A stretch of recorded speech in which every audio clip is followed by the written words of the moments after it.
how did we get here with the LSU Tigers?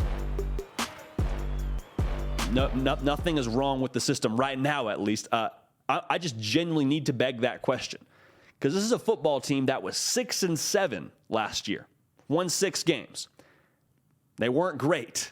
Like, they were good enough, they were talented enough to get to a bowl game, because there's just a lot of talent on that roster, but they have completely revamped the entire program, taking more transfers, to my understanding, than anybody in college football. Brian Kelly, in year 1, has this team headed to Atlanta to play for an SEC title. Did not see this coming. Nobody saw this coming. In year 1, it was supposed to be get the bad out, get the good in, kind of build the internal, like we talk about with good programs. We'll build ourselves up from the inside, and then maybe in a couple of years, maybe in year 2, if we're being greedy, we can play for an SEC title. A lot of things that they have done effectively to be able to be in the position that they are now. One of my first takeaways with why LSU is where they are, Brian Kelly and this entire staff, quite frankly, has really utilized their personnel. Sometimes coaches, in their first year especially, will take inventory of their pieces and say, all right, we have these pieces. We're going to make them fit into my way of doing things. And not to say they haven't still done things Brian Kelly's way, but they have very much so played to their personnel. Jaden Daniels is a perfect example. He's a good thrower, really good athlete as well.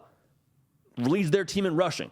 We're going to make sure a frequent amount of our play calls have an opportunity for Jaden Daniels on the read option to tuck it and run, because he's special. We don't need to have him do a 3-step drop, 5 and a hitch, going deep every other play. Like, we can eventually build up to that and do those kind of things, but they're very much so playing to his personnel. And Mike Denbrock as well, you saw what he did with Desmond Ridder, continue to do a great job with quarterbacks, being a quarterback whisperer. Like, Jaden Daniels, letting him cook and be who he is, I think is a very big part of their success to this point in the year. Also, Harold Perkins, a guy that they just couldn't keep off the field. And maybe that was the issue why we didn't see him on the field earlier, was because where do you put him? You don't want to take one of your linebackers off the field. They've utilized him a lot at that nickel position. Great teams, great coaches find a way to play to their personnel. And Harold Perkins obviously has been a game changer for us. I mean, he was the reason why they won that Arkansas game. Don't think that's an overstatement. 4 sacks, 2 forced fumbles. Getting him on the field, making his job very clear to him, hey, we want you to defend their best athlete at quarterback. Go tackle Bryce Young. Go tackle Malik Hornsby. He's done that extremely effectively, so that's great coaching. That's also great buy-in from this locker room. And that's kind of the next thing I want to get to. Brian Kelly deserves a ton of credit, but you can set a bunch of rules and culture before a program. That program still has to buy in. And we as human beings, we're herd animals. And so what I mean by saying that is you still have to have a leader somewhere in that locker room that's going to lead this herd forward. And so the leaders in that locker room, guys like B.J. Ojulari, have done a phenomenal job leading by example and spearheading the effort to buy in. Because it hasn't been something that was already in place and Brian Kelly just inherited a good culture. I think LSU fans would tell you there were times at the end of last year where you had guys unofficially waving the white flag in the previous regime. You had guys saying, no, me over this program.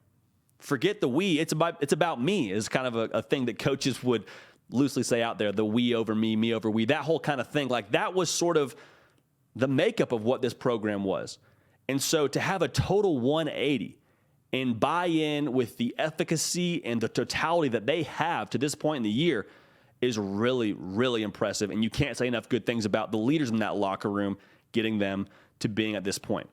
Because in the day and age of college football, where you have so many options, so much mobility, it would have been very, very easy for a lot of the guys in this locker room to say, you know what?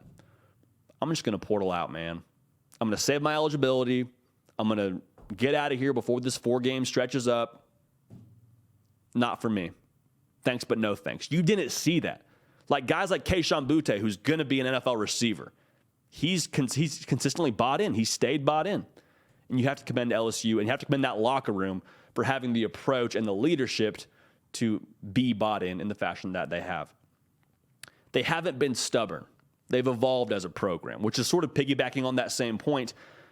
But you saw this team in the first week just kind of look a little bit messy. And I don't think that's the wrong verbiage to use. I mean, they started slow against Florida State, took a superhuman effort to even have a shot at overtime, get the field goal or the extra point rather blocked. And we kind of just left LSU at that game and said, okay, it'll take some time. Got a lot of talent. We already knew that, but it'll take some time. They continued to have slow start after slow start. The Auburn game, Mississippi State game. There's a lot of instances we're kind of just saying, okay, yeah, maybe in a few years LSU will get there. But they have evolved extremely quickly, and that's kind of the combo of the last two things I talked about with buy-in and what the coaching staff put before them to put them in position to succeed.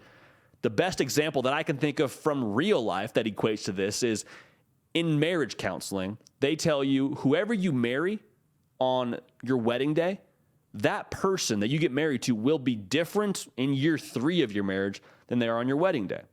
The marriage between Brian Kelly and LSU has been a really quick adaptation and evolution. Game 1, they're this team that's, quite frankly, a little bit undisciplined, look a little bit disorganized, look out of sorts, and they've evolved and progressed and stuck to the process and gotten better. And I can't stress this enough, the psyche never looked like it wavered. I know there was the whole Boutte scrubbing his Instagram, but we got more context and seems like that was more so a motivational internal thing than anything reflecting on the program. There has been so much within this program that has continued to be foundational and been stable, I think is the right word to use. Because when the offense sputtered against Arkansas, I never saw anybody on that defensive side of the football say offense, get into gear. There was no frustration. There was no pointing fingers. There was, let's keep rolling. Let's do what we need to do to get to where we want to go. Keep the main thing the main thing. Lock arms, move forward.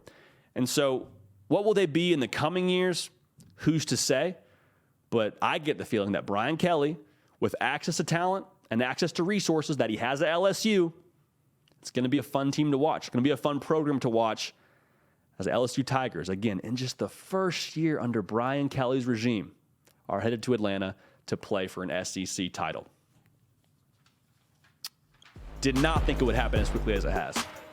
But if you're an LSU fan, you're playing with house money saying, bring on Georgia, baby.